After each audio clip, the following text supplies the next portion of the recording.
Fresh out from them to the hold them upon the kitchen, you be away, though I don't need them at the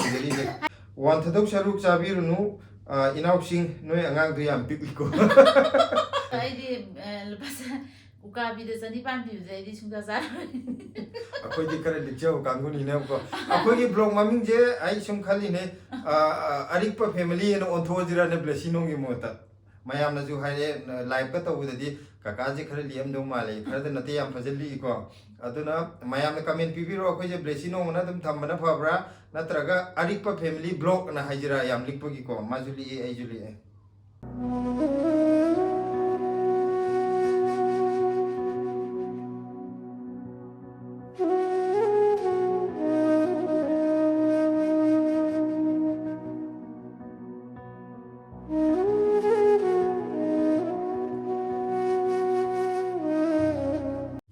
Hello, ma'am. Ado,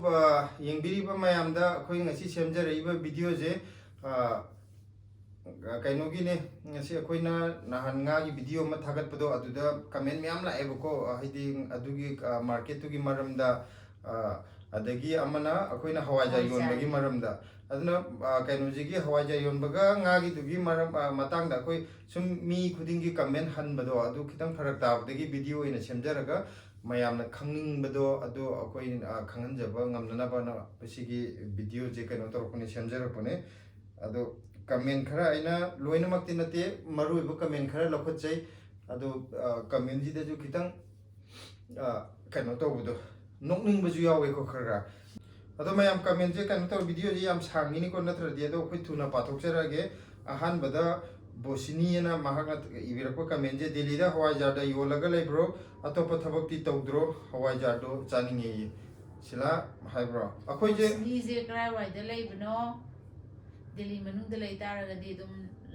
chaba yani ko ado akoi Hawaijar da yon bra haibdo Hawaijar khakta nati ko Hawaijar khak yola lebra haibdo ko injang na piju thai ko mor mor injang na piju yole ado Jangna pidudi akoi yam pikpa jaga da thabani na kanu tawe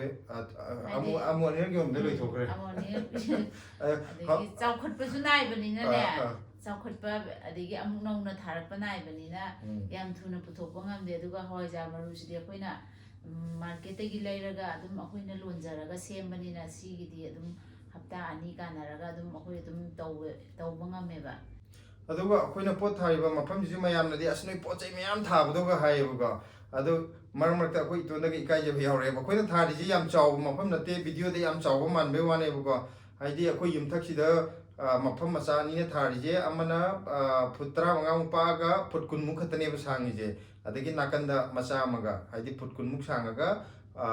kaino put mari manga mukh to ni pa ye put manga mukh pa pa mga ani tu khatane ba yam pikpa jaga ne aduda akoina muk hona jari jina yumgi pochai jingi yamdar ju makhan chuna khaji khaji to orju thana ba hona jabdo adudu ne pochai yam bai wanate adu video da yam yam ba man bane aduga mathangi comment jina kaino himat singna thabirak puni ko comment je ngakup to manipur di kg da lupa samri pa kaya da khena no hai adu yam khena re adu khoi sida ju nahan lupa yang khai da lai re do nahan Diwali mamangi daw yabagi phangbani ko adugi matung da chatlaga di lupa cham yang khaidai na chani bong manung da oidong male mamando hadi tangkhalani ba khara adu eta ju chamri ga di yam khenari ko ai comment ji kitang tu parake hadi video ji yam sang na tra di susila oinam na thara e kaino sukchaw nga sibu lupa cham maudra khakta nga pumna mak loina haurani yam fresh oi khajing sidi phajab do ko mai tare ado hongi nga do lupa hadi pulau bi ju fresh oi ri ko hingde haba khakta ngai rabani khudakta phagala thambaga chamane bi yum rom da yon bado adu chamane ba adu lupa champhun khaktane champhun haje nga kg ma makai chawda nga amada kg ma makai kalap taw ni natro champhun nate kg da haba kg amaga gram chatruk ne bolori do adu champhun ne ba ka no kilo da kg ma ta phaba ta bado kg ma khar no do adu lupa 80 khak bi ho kg da pulau bi da Kimapati Devi na ibira je oi manga khong si uka bi da si da di Bangalore da di lupa chani pan pi yam nuai ni hai re ada ai di lupa ꯎꯀꯥꯕꯤꯗ ꯆꯅꯤꯄꯥꯟ ꯄꯤꯕꯗ ꯑꯩꯗꯤ ꯁꯨꯡꯆꯥ ꯆꯥꯔꯣꯏ ꯑꯩꯈꯣꯏꯗꯤ ꯈꯔ ꯂꯤꯛꯆꯕ ꯀꯥꯡꯕꯨꯅꯤꯅꯀꯣ ꯑꯩꯈꯣꯏꯒꯤ block ꯃꯃꯤꯡꯁꯦ ꯑꯩ ꯁꯨꯝ ꯈꯜꯂꯤꯅꯦ ꯑꯔꯤꯛꯄ ꯐꯦꯃꯤꯂꯤ ꯍꯥꯏꯅ ꯑꯣꯟꯊꯣꯛꯑꯁꯤꯔꯅꯦ ꯕ꯭ꯂꯦꯁꯤꯅꯣꯒꯤ ꯃꯍꯨꯠꯇ ꯃꯌꯥꯝꯅꯁꯨ ꯍꯥꯏꯔꯦ ꯂꯥꯏꯚꯀ ꯇꯧꯕꯗꯗꯤ ꯀꯀꯥꯁꯦ ꯈꯔ ꯂꯤꯑꯝꯗꯧ ꯃꯥꯜꯂꯦ ꯈꯔꯗ ꯅꯠꯇꯦ ꯌꯥꯝ ꯐꯖꯜꯂꯤꯀꯣ ꯑꯗꯨꯅ ꯃꯌꯥꯝꯅ ꯀꯃꯦꯟ ꯄꯤꯕꯤꯔꯣ ꯑꯩꯈꯣꯏꯁꯦ ꯕ꯭ꯂꯦꯁꯤꯅꯣꯅ ꯑꯗꯨꯝ ꯊꯝꯕꯅ ꯐꯕ꯭ꯔꯥ ꯅꯠꯇ꯭ꯔꯒ ꯑꯔꯤꯛꯄ ꯐꯦꯃꯤꯂꯤ ꯕ꯭ꯂꯣꯛꯅ ꯍꯥꯏꯖꯤꯔꯥ ꯌꯥꯝ ꯂꯤꯛꯄꯒꯤꯀꯣ ꯃꯥꯁꯨ ꯂꯤꯛꯑꯦ ꯑꯩꯁꯨ ꯂꯤꯛꯑꯦ ꯑꯗꯨꯒ ꯃꯊꯪꯁꯤꯅ ꯀꯅꯥꯅ ꯊꯥꯕꯤꯔꯛꯄꯅꯣꯕꯨ ꯑꯣꯏꯅꯥꯝ ꯕꯤꯅꯣꯇꯥꯅ ꯊꯥꯕꯤꯔꯛꯄꯅꯦ ꯗꯦꯜꯂꯤꯒꯤ ꯖꯒꯥ ꯀꯗꯥꯏꯋꯥꯏꯗ ꯑꯣꯏꯗꯣꯏꯅꯣ ꯉꯥ ꯃꯌꯥꯝꯁꯦ ꯅꯣꯔꯠꯇꯔꯣ ꯁꯥꯎꯠꯇꯔꯣ ꯍꯥꯏꯕ ꯗꯦꯜꯂꯤꯒꯤ ꯏꯁ ꯗꯦꯜꯂꯤꯗꯅꯦꯕꯀꯣ ꯑꯩꯈꯣꯏ ꯒꯥꯖꯤꯌꯥꯕꯥꯗ ꯂꯣꯝ ꯆꯠꯄ ꯁꯥꯏꯠꯇꯣ ꯑꯅꯟ ꯕꯤꯍꯥꯔ ꯃꯦꯇ꯭ꯔꯣ ꯀꯩꯅꯣꯒ ꯂꯩꯕꯗꯣ ꯑꯗꯣꯟ ꯁꯥꯏꯠꯇꯅꯦ ꯒꯥꯖꯤꯄꯨꯔ ꯀꯧꯕꯅꯦ ꯒꯨꯒꯜ ꯃꯦꯞꯇ ꯒꯥꯖꯤꯄꯨꯔꯅ ꯆꯪꯕꯤꯔꯣ ꯑꯗꯨꯝ ꯌꯥꯝ ꯐꯖꯅ ꯌꯥꯎꯔꯛꯑꯅꯤ ꯂꯣꯏꯅꯃꯛ ꯑꯗꯨꯒ ꯃꯊꯪꯒꯤ ꯄ꯭ꯔꯦꯝꯂꯇꯥ ꯆꯤꯡꯁꯨꯕꯝꯅ ꯏꯕꯤꯔꯛꯄꯅꯦ ꯁꯤꯅ ꯍꯋꯥꯏꯖꯥꯔꯒꯤ ꯃꯇꯥꯡꯗꯅꯦ ꯍꯋꯥꯏꯖꯥꯔ ꯌꯣꯟꯕꯗ ꯍꯋꯥꯏꯖꯥꯔ ꯌꯣꯟꯕꯗ ꯉꯥꯁꯨ ꯌꯥꯏꯔꯒ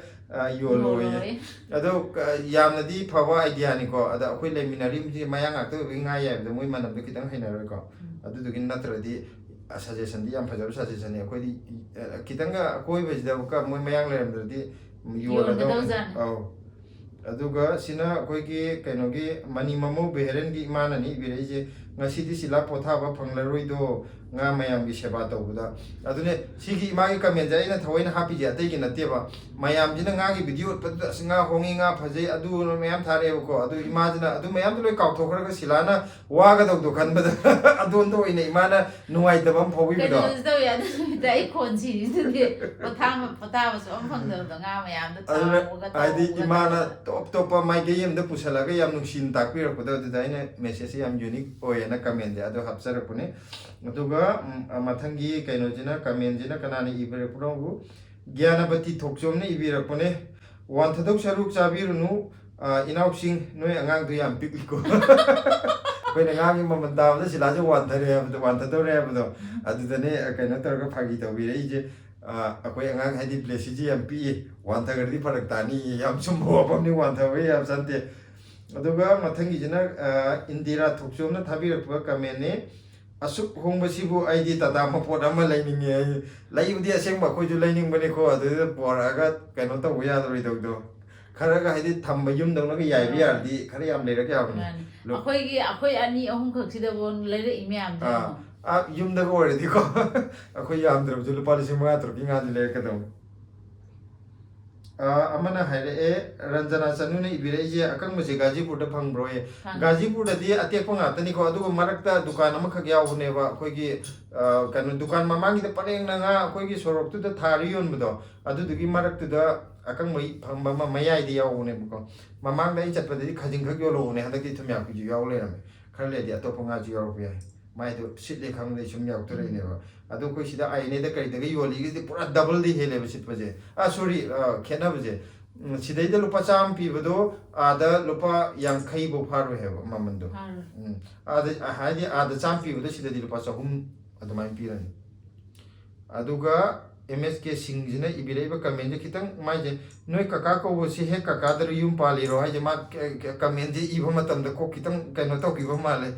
ꯁꯣꯏꯈꯤꯕ ꯃꯥꯜꯂꯦ ꯃꯥꯒꯤꯁꯦ ꯃꯥꯏꯁꯦ ꯊꯑꯣꯏꯅ ꯏꯕꯗꯤ ꯑꯣꯏꯔꯝꯗꯧ ꯃꯥꯟꯗꯦ ꯑꯗꯨꯏꯁꯨ ꯁꯤꯗꯤ ꯍꯥꯏꯗꯤ ꯏꯁꯥꯅ ꯑꯩꯈꯣꯏꯒꯤꯗ ꯈꯟꯕ ꯍꯥꯏꯗꯤ ꯈꯟꯕꯗꯕꯨ ꯍꯩꯅꯗꯕ ꯄꯣꯠꯅꯦꯕ ꯑꯩꯈꯣই ꯏꯔꯛꯏꯁꯦ ꯁꯣꯏꯕꯗꯤ ꯑꯣꯏꯔꯝꯕ ꯌꯥꯏ ꯑꯗꯨꯒ ꯁꯔꯣꯖ ꯕꯂꯥꯅ ꯏꯕꯤꯔꯛꯄ ꯀꯃꯦꯟꯅꯤ ꯃꯊꯪꯒꯤꯁꯤꯅ ꯍꯦꯜꯂꯣ ꯇꯥꯃꯣ ꯍꯣꯏꯅ ꯂꯩꯔꯤꯁꯦ ꯗꯦꯜꯂꯤ ꯀꯗꯥꯏꯗꯅꯣ ꯑꯩ ꯍꯧꯖꯤꯛ ꯔꯁꯤꯌꯥꯗ ꯂꯩꯌꯦ ꯗꯦꯜꯂꯤꯗ ꯊꯣꯔꯛꯄ ꯀꯥꯟꯗ ꯇꯥꯃꯣ ꯍꯣꯏꯒꯤ ꯁब्ꯖꯤ ꯊꯥꯕ ꯃꯌꯥꯝꯗꯨ ꯌꯦꯡꯅꯤꯡꯉꯦ ꯑꯁ ꯑꯩꯈꯣই ꯀꯩꯅꯣꯁꯦ ꯏꯆꯟꯅꯨꯄꯤꯁꯦ ꯔꯁꯤꯌꯥꯗꯒꯤ ꯃꯥꯅ ꯌꯦꯡꯕꯤꯔꯤꯁꯦ ꯑꯗꯨꯗꯤ ꯀꯩꯅꯣꯗ ꯗꯦꯜꯂꯤꯗ ꯊꯣꯛꯂꯛꯄ ꯃꯇꯝꯗ INA ꯃꯥꯔꯀꯦꯠ ꯃꯅꯥꯛꯇ ꯑꯗꯨꯝ ꯍꯥꯟꯅ ꯀꯃꯦꯟ ꯄꯤꯕꯤꯔꯣ ꯑꯩ ꯇꯥꯡ ꯑꯁꯨꯛꯇ ꯊꯣꯛꯂꯛꯀꯅꯤꯅ ꯑꯩꯒꯤ ꯑꯦꯅꯤ ꯂꯦꯇꯦꯁ ꯚꯤꯗꯤꯑꯣ ꯑꯃꯗ ꯑꯗꯣ ꯑꯗꯨꯝ ꯀꯃꯦꯟꯗꯣ ꯑꯗꯨꯝ ꯊꯦꯡꯅꯔꯅꯤꯀꯣ ꯑꯗꯨꯗꯒꯤꯗꯤ ꯑꯩ ꯑꯗꯨꯝ ꯄꯥꯎ ꯐꯥꯎꯅꯕ ꯌꯥꯔꯅꯤ INA ꯃꯥꯔꯀꯦꯠ ꯃꯅꯥꯛꯇꯅꯦ ꯍꯦꯛꯁꯨ ꯍꯦꯛꯃꯤꯟꯅꯁꯦ ꯑꯗꯣ ꯏꯆꯟꯅ ꯊꯣꯛꯂꯛꯄ ꯃꯇꯝꯗꯗꯤ ꯄꯣꯠ ꯐꯅꯕ ꯈꯔ ꯊꯥꯔꯝꯃꯒꯦ ꯍꯧꯖꯤꯛꯇꯤ ꯊꯥꯔꯒ ꯋꯥꯍꯧꯅ ꯆꯥꯊꯣꯛ ꯊꯥꯔꯒ ꯋꯥꯍꯧꯅ ꯆꯥꯊꯣꯛ ꯉꯁꯤ ꯚꯤꯗꯤꯑꯣ ꯁꯦꯝꯃꯤꯕ ꯉꯁꯤꯃꯛꯇꯗꯁꯨ ꯍꯪꯒꯥꯝ ꯈꯤꯇꯪ ꯂꯩꯕ ꯀꯣꯕꯤ ꯑꯃꯈꯛ ꯍꯤꯡꯍꯧꯕꯗꯣ ꯑꯗꯨꯁꯨ ꯆꯥꯊꯣꯛꯈ꯭ꯔꯦ ꯑꯗꯨꯒ ꯀꯩꯅꯣꯁꯤ ꯌꯥꯗ꯭ꯔꯦ ꯍꯟꯗꯛ ꯍꯪꯒꯥꯝ ꯀꯣꯕꯤꯁꯤꯃ ꯉꯝꯗ꯭ꯔꯦ ꯊꯥꯕ 5ꯔꯛ ꯁꯨꯔꯦ ꯊꯥꯔꯤꯁꯦ ꯅꯍꯥꯟ 4ꯔꯛ ꯁꯨꯕꯗꯣ ꯑꯃꯨꯛ ꯊꯥꯔꯦ ꯑꯗꯨꯁꯨ ꯑꯃꯨꯛ ꯆꯥꯊꯣꯛꯈ꯭ꯔꯦ ꯑꯗꯣ ꯈꯟꯕ ꯈꯣꯠꯄ ꯇꯧꯕ ꯍꯥꯏꯔꯛꯄ ꯌꯥꯎꯋꯦꯕꯀꯣ ꯃꯊꯛꯇ ꯈꯟꯕ ꯈꯣꯠꯄꯅ ꯑꯗꯣ ꯈꯟꯕꯗꯣ ꯌꯣꯠꯀ ꯇꯧꯔꯒ ꯌꯥꯝ ꯆꯥꯎꯅ ꯑꯃꯨꯛ ꯈꯟꯗ꯭ꯔꯒꯗꯤ ꯈꯜꯂꯒꯗꯤꯀꯣ ꯑꯩꯈꯣꯏꯁꯦ ꯁꯤꯗ ꯀꯌꯥꯝ ꯀꯨꯏ ꯂꯩꯅꯤ ꯂꯩꯔꯣꯏ ꯈꯪꯗꯕꯒꯤ ꯑꯩꯅꯁꯨ ꯌꯥꯝꯅ ꯆꯪꯅ ꯊꯥꯗꯅꯤꯡꯗꯕ ꯀꯥꯕꯛ ꯌꯥꯅꯕ ꯈꯟꯕꯗꯨꯗꯤ ꯑꯃꯨꯛ ꯌꯣꯡ ꯂꯥꯛꯑꯒ ꯃꯣꯏꯒꯤ ꯗꯥꯟꯁ ꯇꯧꯕ ꯑꯣꯟꯊꯣꯛꯈ꯭ꯔꯗꯧꯕ ꯃꯐꯝꯗꯣ ꯌꯣꯡꯁꯨ ꯑꯃꯨꯛ ꯂꯥꯛꯑꯦꯕꯀꯣ ꯃꯣꯏ ꯂꯥꯛꯄꯗꯗꯤ ꯑꯃꯨꯛ ꯁꯂꯥꯛ ꯁꯥꯟꯅ ꯇꯧꯕꯤꯔꯝꯃꯦꯕ ꯑꯗ ꯃꯣꯏꯒꯤ ꯁꯥꯟꯅꯐꯝ ꯑꯣꯟꯊꯣꯛꯈ꯭ꯔꯅꯤ ꯄꯥꯛ ꯑꯣꯟꯊꯣꯛꯈ꯭ꯔꯅꯦꯕ ꯌꯣꯡꯒꯤ ꯑꯗꯨꯒꯤ ꯁꯨꯝ ꯈꯟꯖꯥꯟꯅꯔ ꯂꯩꯅꯤ ꯃꯌꯥꯝ ꯃꯊꯪꯒꯤꯁꯤꯅ PH Life Journey ꯍꯥꯏꯅ ꯃꯥꯅ ꯏꯕꯤꯔꯛꯏꯅꯦ ꯁꯤꯁꯦ ꯈꯪꯕ꯭ꯔꯥ ꯁꯤꯁꯦ ꯊꯦꯡꯅꯈ꯭ꯔꯦ ꯌꯥꯝ ꯇꯣꯏꯅ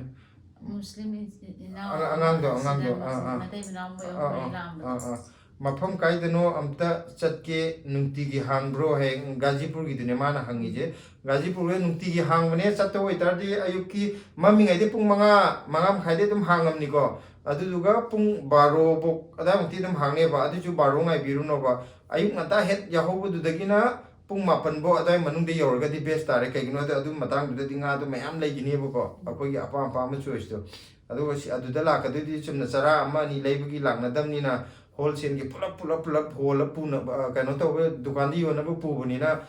ꯄꯨꯡ 7ꯐꯥꯎꯇꯗꯤ ꯉꯥꯗꯣ ꯃꯌꯥꯝ ꯇꯥꯛꯈ꯭ꯔꯅꯦꯕ ꯄꯨꯡ ꯇꯥꯛꯑꯅꯦꯕ ꯌꯥꯝ ꯂꯩꯅꯈꯤꯕꯅꯤꯅ ꯑꯗꯣ ꯃꯣꯏꯅ ꯃꯌꯥꯝꯗꯣ ꯍꯣꯟꯗ꯭ꯔꯤꯉꯩꯗ ꯑꯩꯈꯣꯏ ꯉꯥ ꯑꯄꯥꯝꯕꯗꯨ ꯌꯦꯡꯍꯧꯅꯕ ꯈꯔ ꯉꯟꯅ ꯍꯥꯏꯗꯤ ꯄꯨꯡ 7ꯐꯥꯎ ꯃꯅꯨꯡ ꯆꯠꯄꯤꯌꯣ ꯆꯠꯇꯥꯔꯗꯤ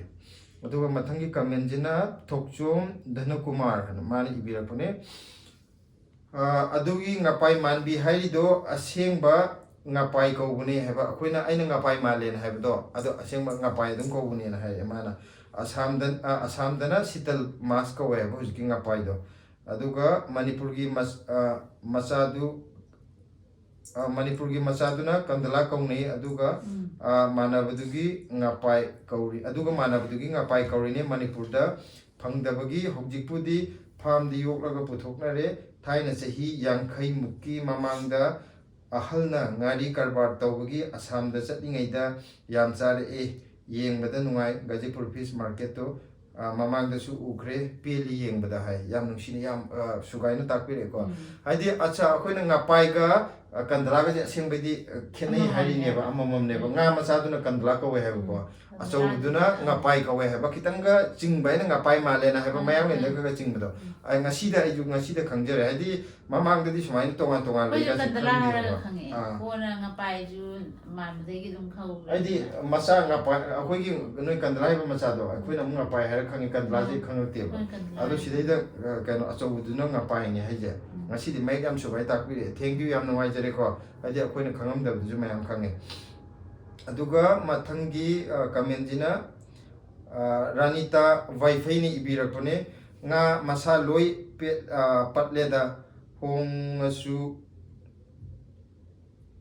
ꯍꯣꯡꯉꯦ ꯍꯥꯏꯔꯁꯨ ꯎꯟꯒꯤꯁꯨ ꯑꯣꯏꯔꯤꯕ ꯍꯥꯏꯕꯅꯦ ꯁꯤꯗꯩꯗ ꯎꯟꯒꯤ ꯉꯥꯛꯇ ꯅꯠꯇꯦꯀꯣ ꯌꯣꯜꯂꯤꯗꯣ ꯎꯟꯒꯤ ꯉꯥꯁꯨ ꯌꯥꯎꯋꯦ ꯎꯟꯒꯤ ꯅꯠꯇꯕꯁꯨ ꯌꯥꯎꯋꯦ ꯎꯟꯒꯤ ꯌꯥꯎꯔꯤꯁꯤꯅ ꯀꯃꯥꯏꯅꯕꯨ ꯑꯩꯈꯣꯏ ꯁꯥꯎꯠ ꯏꯟꯗꯤꯌꯥꯗꯒꯤ ꯂꯝ ꯌꯥꯝ ꯊꯥꯞꯅ ꯄꯣꯔꯛꯄꯁꯦ ꯁꯤꯁꯤꯅ ꯎꯟꯒꯤ ꯑꯣꯏꯗꯣꯏꯅꯦꯕ ꯍꯥꯏꯗꯤ ꯀꯦꯔꯂꯥꯗꯒꯤ ꯕꯤꯁꯥꯈꯥꯄꯇꯅꯝꯗꯒꯤ ꯑꯟꯗ꯭ꯔꯔꯣꯝꯗꯒꯤ ꯂꯥꯛꯏꯕ ꯑꯗꯨꯒ ꯑꯁꯣꯝꯂꯣꯝꯗꯒꯤ ꯉꯥ ꯌꯥꯎꯔꯛꯏꯁꯦ ꯃꯣꯏꯅ ꯑꯃꯨꯛ ꯎꯟꯗ ꯍꯥꯞꯄꯦꯕ ꯂꯝꯗꯣ ꯁꯥꯡꯕꯅꯤ나 ꯑꯗꯨꯒ ꯑꯃꯨꯛ ꯃꯣꯏꯅ ꯁꯤꯗꯩꯗ ꯂꯣꯀꯦꯜ ꯉꯥ ꯗꯦꯁꯤ ꯉꯥꯅ ꯑꯃꯁꯨ ꯑꯃꯨꯛ ꯌꯥꯎꯔꯤꯕ ꯑꯗꯨꯅ ꯁꯤꯖꯔꯒꯁꯨ ꯀꯩꯅꯣꯗꯤ ꯅꯠꯇꯕ ꯎꯟ ꯌꯥꯎꯗꯅ ꯑꯃꯨꯛ ꯄꯣꯔꯛꯀꯅꯤꯕ ꯁꯤꯁꯤꯅ ꯑꯃꯨꯛ ꯑꯅꯛꯄꯗꯒꯤ ꯐꯥꯔꯛꯏꯅꯦꯕ ꯑꯩꯈꯣꯏꯒꯤ ꯄꯟꯖꯥꯕ ꯂꯩꯔꯦ ꯊꯪꯅꯔꯤꯕ ꯃꯅꯥꯛꯁꯤꯗꯒꯤ ꯍꯥꯏꯗꯤ ꯗꯦꯜꯂꯤꯗꯗꯤ ꯉꯥꯗꯨ ꯀꯥꯏ ꯌꯣꯛꯎꯅꯤ ꯅꯠꯇ꯭रा ꯑꯗꯨꯗꯨꯅ ꯄꯟꯖꯥꯕꯇꯒꯤ ꯑꯗꯒꯤ ꯁꯤ ꯒꯨꯖꯔꯥꯠꯇꯒꯤ ꯍꯔꯤꯌꯥꯅꯥ ꯏꯅꯛ ꯅꯛꯅ ꯌꯨꯝꯊꯪꯅꯔꯤꯁꯦ ꯏꯁꯝ ꯁꯝꯅ ꯍꯥꯏꯔꯕꯗ ꯑꯩꯈꯣꯏ ꯕꯖꯥꯔꯗ ꯄꯨꯈꯠꯂꯛꯏꯗꯣ ꯎꯟꯒꯤ ꯉꯥ ꯔꯧꯗꯨꯅ ꯎꯟꯗ ꯍꯥꯞꯄꯤꯗꯅ ꯑꯗꯨꯒ ꯂꯩꯀꯥꯏꯗꯒꯤ ꯑꯗꯒꯤ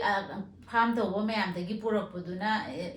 ꯀꯩꯅꯣ ꯇꯧꯔꯒ ꯍꯥꯞꯄꯗꯣ ꯎꯟ ꯅꯠꯇꯕꯤꯗ ꯍꯥꯞꯄꯗꯣ ꯑꯗꯨꯒ ꯆꯞ ꯃꯥꯟꯅꯩ ꯉꯥꯗꯨꯗꯤ ꯆꯠꯄꯤꯔ ꯈꯪꯉꯦꯕꯀꯣ ꯌꯥꯝ ꯊꯤ ꯐ꯭ꯔꯦꯁ ꯑꯣꯏ ꯍꯥꯏꯗꯤ ꯃꯔꯛꯇ ꯈꯤꯇꯪ ꯄꯠꯄ ꯈꯣꯠꯄ ꯌꯥꯎꯗꯦ ꯑꯇꯩ ꯅꯠꯇꯦꯕ ꯍꯦꯛꯇ ꯉꯥꯗꯣ ꯇꯥꯇꯥꯗꯅꯦꯕ ꯍꯣꯜꯂꯛꯑꯒ ꯍꯩꯊꯔꯤꯁꯦ ꯑꯗꯨꯗꯗꯤ ꯑꯗꯨꯝ ꯈꯔ ꯈꯨꯗꯛꯇ ꯐꯥꯕ ꯑꯣꯏꯇꯥꯔꯁꯨ ꯉꯥꯗꯣ ꯃꯌꯥꯝ ꯆꯟꯅꯩ ꯍꯥꯏꯗꯤ ꯅꯩꯁꯟꯅꯔꯛꯑꯗꯤ ꯑꯗꯨꯝ ꯈꯔ ꯁꯣꯛꯄ ꯈꯣꯠꯄ ꯑꯗꯨꯝ ꯇꯧꯅꯦꯕ ꯁꯤꯗꯤ ꯑꯃꯃꯝꯈꯛ ꯐꯥꯔꯒ ꯐꯖ ꯊꯝꯕ ꯅꯠꯇꯕꯅꯤꯅ ꯄꯣꯔꯛꯏꯁꯦ ꯈꯖꯤꯛ ꯈꯔ ꯅꯠꯇꯦꯕ ꯇꯥꯇꯥꯗ ꯄꯤꯛ ꯊꯟꯅ ꯍꯣꯜꯂ ꯄꯣꯔꯛꯏꯅꯦꯕ ꯃꯥꯅ ꯍꯥꯏꯔꯛꯏꯕ ꯃꯦꯁꯦꯖꯁꯦ ꯀꯀꯥꯅ ꯂꯩꯔꯛꯄ ꯉꯥꯗꯨꯗꯔ ꯀꯔꯤꯗꯅꯣ ꯑꯥꯗ ꯉꯥ ꯌꯣꯟꯐꯝꯗꯨꯗ ꯑꯣꯏꯗꯣꯏꯕ ꯑꯗꯨꯗꯨꯅ ꯉꯥꯗꯨꯁꯨ ꯌꯥꯝ ꯐ꯭ꯔꯦꯁ ꯑꯣꯏꯀꯣ ꯑꯥꯗ ꯍꯥꯏꯗꯤ ꯑꯍꯤꯡꯕꯁꯨ ꯈꯔ ꯑꯃꯗꯤ ꯍꯥꯏꯕꯀ ꯑꯍꯤꯡꯕꯗꯤ ꯌꯥꯎꯗꯕ꯭ꯔꯥꯅ ꯑꯩꯈꯣꯏꯒꯤ ꯀꯩꯅꯣ ꯃꯣꯏꯒꯤ ꯁꯤꯡꯒꯜ ꯃꯔꯨ ꯆꯠꯄ ꯁꯤꯡꯒꯜ ꯀꯥꯟꯇꯦꯒ ꯍꯥꯏꯅꯕꯗꯣ ꯑꯗꯨꯗ ꯁꯤꯡꯍꯥꯔꯥꯅ ꯉꯥ ꯑꯃ ꯊꯣꯛꯏꯗꯅ ꯑꯗꯨꯗꯨꯒꯤꯗꯤ ꯀꯩꯅꯣ ꯌꯥꯎꯋꯦꯕꯀꯣ ꯑꯗꯨꯗꯗꯤ ꯑꯍꯤꯡꯕ ꯌꯥꯎꯋꯦꯕꯀꯣ ꯑꯗꯨꯒ ꯑꯩꯈꯣꯏꯒꯤ ꯀꯩꯅꯣ ꯎꯀꯥꯕꯤꯒꯨꯝꯕ ꯑꯗꯒꯤ ꯊꯣꯏꯊꯣꯏ ꯑꯗꯨ ꯊꯤꯜꯂꯛꯀꯅꯣ ꯃꯈꯣꯟꯗꯣ ꯎꯀꯥꯕꯤ ꯄꯣꯔꯣꯡ ꯑꯗꯒꯤ ꯄꯣꯔꯣꯡꯗꯁꯨ ꯑꯍꯤꯡꯕ ꯌꯥꯎꯋꯦ ꯉꯥꯃꯨ ꯉꯥꯁꯦꯞꯀꯨꯝꯕ ngachikkumba adagi kariba nga kharga macha adugumba jo ahingba yawe aduga asauba kainogumba dadi kya yawdi hadi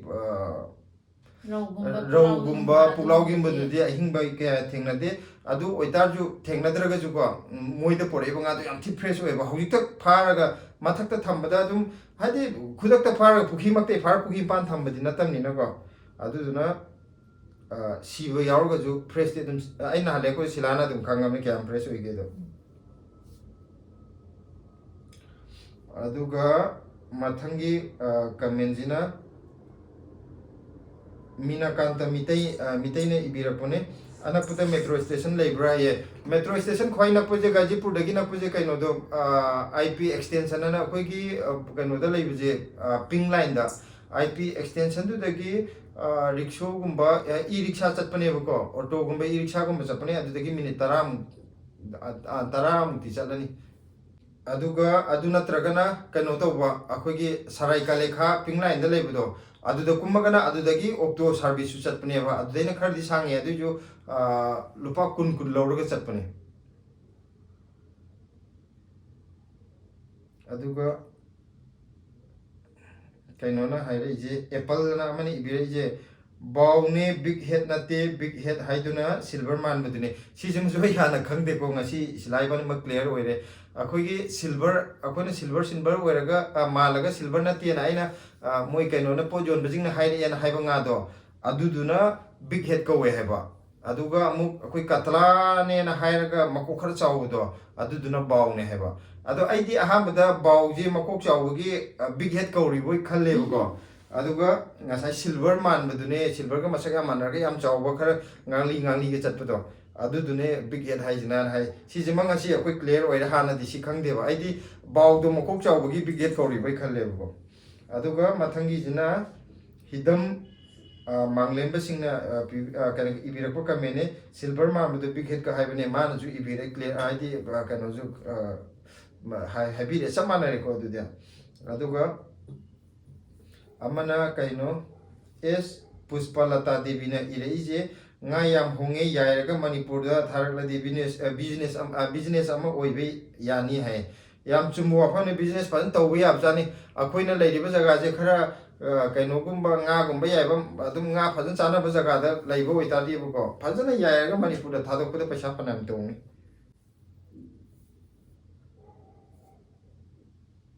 aduga nathang jinak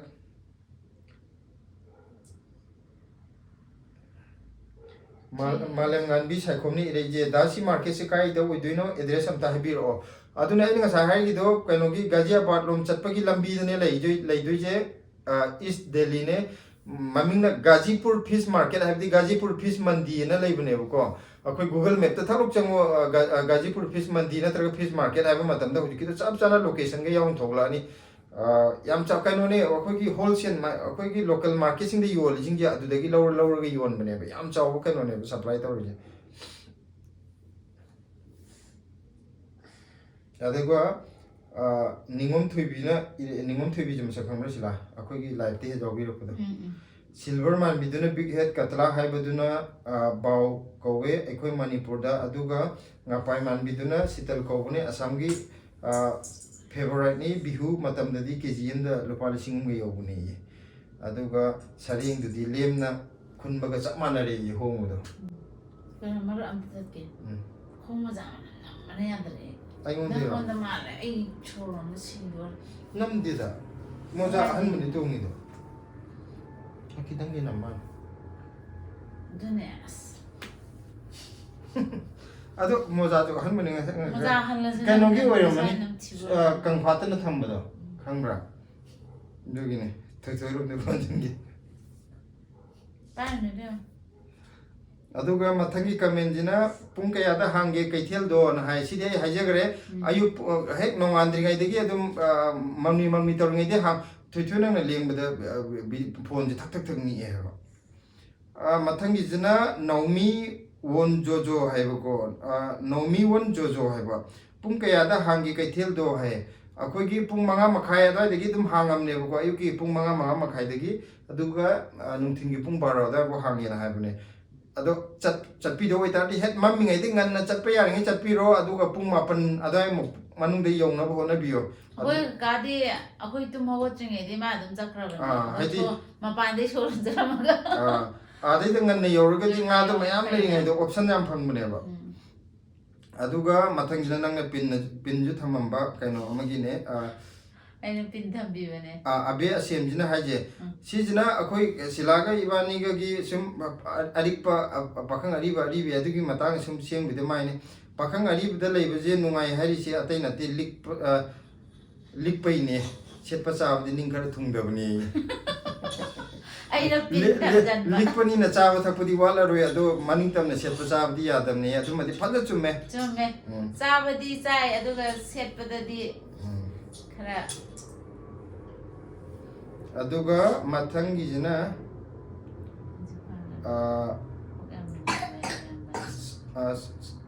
ꯀꯔꯤ ꯍꯥꯏꯅꯣ ꯁꯤꯕꯣ ꯖꯤꯠ ꯔꯥꯖꯀꯨꯃꯥꯔ ꯁꯥꯟꯇꯖꯤꯠ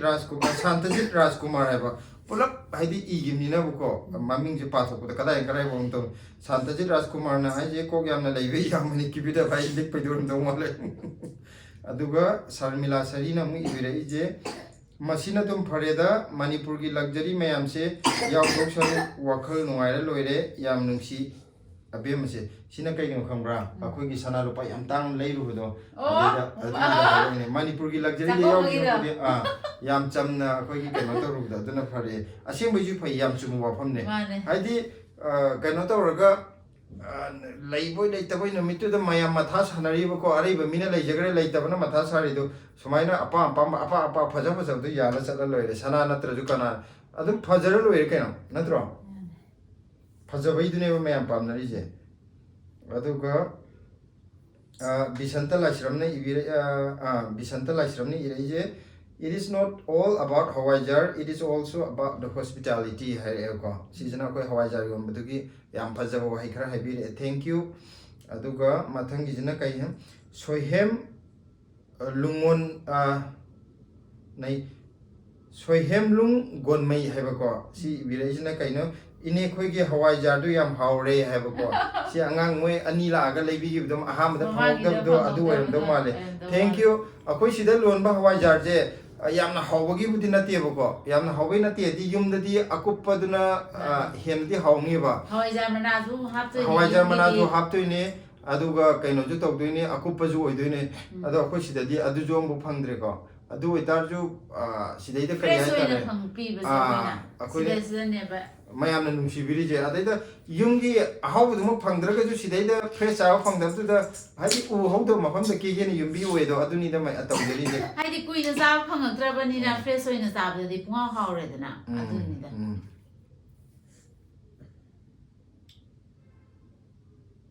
ꯑꯗꯨꯒ ꯑꯃꯅ ꯍꯥꯏꯔꯛꯑꯦ ꯑꯩꯈꯣꯏꯒꯤ ꯍꯋꯥꯏꯖꯥꯔ ꯌꯣꯟꯐꯝꯁꯦ ꯀꯗꯥꯏ ꯖꯒꯥ ꯑꯣꯏꯗꯣꯏꯅꯣ ꯒꯥꯖꯤꯌꯥꯕꯥꯗꯇꯒꯤ ꯂꯧꯕ ꯂꯥꯛꯇꯣꯏꯅꯦ ꯍꯥꯏ ꯁꯤꯁꯤꯅ ꯑꯩꯈꯣꯏ ꯒꯥꯖꯤꯌꯥꯕꯥꯗꯇꯩ ꯂꯥꯛꯇꯣꯏ ꯑꯣꯏꯇꯥꯔꯗꯤ ꯌꯦꯜꯂꯣ ꯂꯥꯏꯟꯗ ꯂꯥꯛꯄꯤꯔꯒ INA ꯃꯥꯔꯀꯦꯠ ꯁꯤꯗꯩꯗ ꯀꯨꯝꯊꯕꯤꯔꯣ ꯑꯗꯨꯒ ꯒꯦꯠ ꯅꯝꯕꯔ 2ꯗ ꯊꯣꯛꯄꯤꯔꯛꯑꯣ ꯍꯦꯛ ꯊꯣꯛꯐꯝꯗꯨꯗ ꯂꯩꯔꯝꯃꯅꯤ ꯑꯩꯈꯣꯏ INA ꯃꯥꯔꯀꯦꯠ ꯌꯦꯜꯂꯣ ꯂꯥꯏꯟꯒꯤꯗꯨꯗ ꯀꯨꯝꯊꯕꯤꯔꯒ INA ꯃꯥꯔꯀꯦꯠꯀꯤ ꯃꯦꯇ꯭ꯔꯣ ꯁ꯭ꯇꯦꯁꯟꯗꯨꯗ ꯊꯣꯛꯄꯤꯔꯒ ꯒꯦꯠ ꯅꯝꯕꯔ 2ꯗ ꯑꯣꯏꯅ ꯊꯣꯛꯄꯤꯔꯛꯑꯣ ꯑꯗꯨꯒ ꯍꯦꯛ ꯊꯣꯛꯐꯝꯗꯨꯗ ꯑꯩꯈꯣꯏ ꯂꯩꯖꯔꯝꯃꯒꯦ ꯍꯟꯗꯛ ꯂꯥꯛꯀꯗꯧꯔꯤꯕ ꯁꯟꯗꯦ ꯅꯣꯡꯃꯥꯏꯖꯤꯡ ꯅꯨꯃꯤꯠ ꯇꯥꯡ 2 ꯇꯥꯔꯝꯃꯅꯤꯀꯣ ꯁꯤꯁꯤꯒꯤ ꯄꯨꯡ 3ꯗ ꯑꯩꯈꯣꯏ ꯉꯥꯏꯖꯔꯝꯃꯒꯦ ꯃꯇꯝ ꯆꯞ ꯆꯥꯅ ꯂꯥꯛꯄꯤꯔꯣ 3ꯁꯤ ꯌꯦꯡꯉꯒ ꯑꯔꯤꯕꯝ ꯕꯥꯅꯤꯅ ꯏꯕꯤꯔꯛꯄ ꯀꯃꯦꯟꯅꯦ ꯃꯊꯪꯒꯤꯁꯤना ꯍꯣꯡꯕꯨ ꯍꯣꯡꯃꯟꯈ꯭ꯔꯦ ꯃꯅꯤꯄꯨꯔꯗ ꯐꯥꯎ ꯑꯗꯨꯒꯤ ꯀꯟꯇꯦꯅꯔꯗꯨꯗ ꯂꯨꯄꯥ 100 ꯃꯐꯝ ꯑꯣꯏꯅ ꯌꯣꯟꯅꯕ ꯌꯥꯎꯋꯦ ꯃꯔꯨ ꯇꯥꯡꯉꯦꯅ ꯑꯗꯨ ꯍꯣꯏ ꯃꯅꯤꯄꯨꯔꯗꯁꯨ ꯇꯥꯡꯕꯨꯗꯤ ꯇꯥꯡꯉꯦ ꯑꯗ ꯑꯀꯨꯞꯄꯒ ꯍꯥꯏꯗꯤ ꯃꯔꯨꯗꯣ ꯑꯀꯨꯞꯄꯒ ꯑꯣꯏꯕꯅꯤꯅ ꯑꯃꯨꯛ ꯇꯥꯡꯉꯝꯃꯅꯤ ꯑꯗꯒꯤ ꯑꯃꯅ ꯍꯥꯏꯔꯛꯑꯦ ꯄꯣꯝꯕꯤꯜꯅ ꯍꯥꯏꯀꯣ ꯑꯩꯅ ꯉꯔꯥꯡ ꯊꯤꯔꯝꯃꯦ ꯐꯪꯗ꯭ꯔꯕ ꯍꯥꯏ ꯃꯥꯁꯦ ꯅꯨꯡꯉꯥꯏꯇꯕꯩ ꯃꯑꯣꯡꯗ ꯍꯥꯏꯔꯛꯑꯦ ꯃꯃꯥꯡ ꯑꯩꯈꯣꯏ ꯌꯣꯟꯈꯤꯕꯩꯗꯣ ꯑꯗꯣ ꯌꯥꯝ ꯅꯨꯡꯉꯥꯏꯖꯗꯦ ꯑꯗꯣ ꯍꯟꯗꯛꯇꯤ metro station gate number 2 ꯄꯨꯡ 3ꯗ ꯆꯞ ꯆꯥꯅ ꯊꯦꯡꯅꯔꯁꯦ ꯍꯟꯗꯛ ꯊꯣꯛꯂꯛꯑꯅꯤ ꯍꯟꯗꯛꯀꯤ ꯁꯟꯗꯦ ꯅꯥꯀꯟ ꯑꯅꯤꯗꯨꯗ ꯍꯥꯏꯐꯦꯠ ꯌꯦꯡꯕꯤꯔꯛꯑꯣ ꯑꯗꯣ ꯑꯩꯈꯣꯏ ꯀꯀꯥꯁꯨ ꯈꯤꯇꯪ ꯂꯥꯞꯅꯗꯤ ꯑꯗꯨꯝ ꯀꯅꯥ ꯑꯩ ꯑꯗꯨꯝ ꯀꯣꯏꯆꯠ ꯆꯠꯂ ꯑꯗꯨꯝ ꯂꯩꯕꯅꯦ INA ꯃꯥꯔꯀꯦꯠꯀ ꯊꯪꯅꯕ ꯃꯦꯇ꯭ꯔꯣ ꯁ꯭ꯇꯦꯁꯟꯗꯨꯅꯦ ꯒꯦꯠ ꯅꯝꯕꯔ 2ꯗ ꯑꯗꯨꯝ ꯅꯝꯕꯔ 2 ꯅ ꯆꯥꯎꯅ ꯊꯥꯕꯅꯦ ꯃꯦꯇ꯭ꯔꯣꯒꯤ ꯀꯩꯅꯣ ꯆꯪꯐꯝꯒꯤꯗꯨꯗ ꯍꯥꯏꯗꯤ ꯒꯦꯠꯇꯨ ꯍꯥꯏꯗꯤ INA ꯃꯥꯔꯀꯦꯠꯁꯤꯗ ꯒꯦꯠꯁꯦ ꯌꯥꯝ ꯌꯥꯝꯕꯅꯦꯕ ꯑꯗꯨꯅꯁꯨ ꯀꯟꯐ꯭ꯌꯨꯁ ꯑꯣꯏꯔꯝꯒꯅꯦꯕ ꯑꯗꯨ gate number 2 ꯊꯥꯕꯅꯦꯕ 2 ꯊꯥꯕꯗꯨꯗ ꯑꯣꯏꯅ ꯊꯣꯛꯄꯤꯔꯣ ꯑꯗꯨꯒ ꯏꯕꯦꯊꯣꯏꯅ ꯏꯔꯛꯏꯁꯦ ꯈꯔ ꯂꯩꯔꯗꯤ ꯀꯀꯥꯒꯤ ꯇꯣꯂꯣꯞꯇꯒꯤ ꯏꯆꯦ ꯁꯤꯂꯥꯒꯤ ꯍꯋꯥꯏꯖꯥꯔꯒꯤ ꯄꯩꯁꯥꯅ ꯍꯦꯜꯂꯅꯤꯀꯣ ꯍꯥꯏ ꯈꯔ ꯂꯩꯔꯗꯤ ꯅꯠꯇꯦ ꯍꯧꯖꯤꯛꯁꯨ ꯍꯦꯜꯂꯕꯅꯤ ꯑꯗꯨꯒ ꯃꯊꯪꯒꯤ ꯀꯃꯦꯟꯁꯤꯅ ꯀꯩꯅꯣꯅꯤ simple living kari haina legzi haibra kenom hai ko traffic na aine market yaubu ngamdre mathangi karam kanda amuk lakani hai handak nomaijing numit haibadi sunday numit tang ani je sidaida amuk akoigi nungda hoirangi pung taruk taba matamida koi thokjarake handakti lakpiro aduga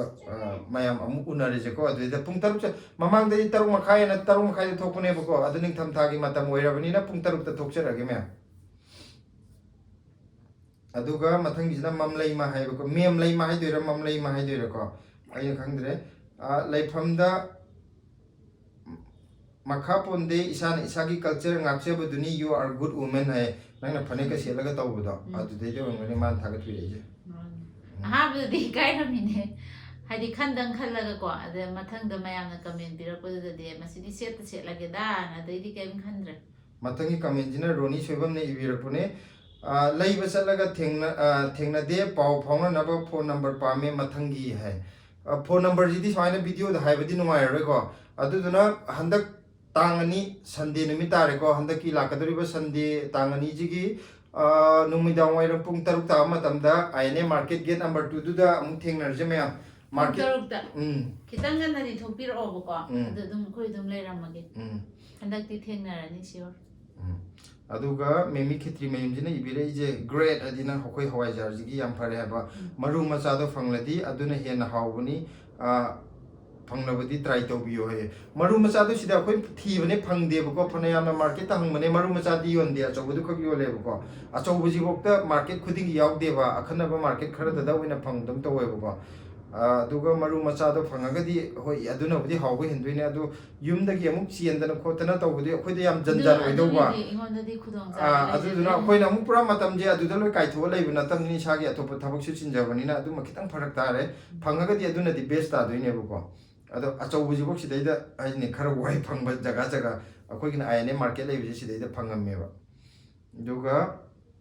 chogi wan ibirei je hawarja yam hawkhre kaka Hawaijar se macha tawradi amka hena hawni adu yam hawe mathangda su leiba lake hai adu mane macha do de men hawdui ne bako adu su upai leitaba phangdamni na adagi yumdagi chena ba khona ba gan suggestion mayam pi re bako adu chenthok chen do yamna akhoi da thabak mu oirado ba adugi macha dugi option ji mu upai leitre aso bizna hawrju hawtraju ba mayam yani yana ba chamina jai tare waro bibe adi aduga mathangi jina CA Devi hai ko ngarang ai INA gate number 2 da pung manga ga meri nifu adai bok lairame si hoi laktabadagi thenglani na halaga dum chatle hai ni yendum do pami yam lai yendem di leitre ko haji ningtham thai yoromne hindi yendem di leitre ado ngairamaga yang hadi pung taruk maya bok tingairamine ba yam nungaite adu kai gumba handak tang ani je INA market lomda lak kadauba leitardi pung taruk ta handakti thengnarje adu ngasigi onadi mayam sibok tang comment je pajarage ain khanbada hawaijar yonbagi matang ju mayam khangbiramani handak lakadori ba sunday tang ani je sijigi numidang wairam pung taruk taba matamda akoi chapjan thokjarage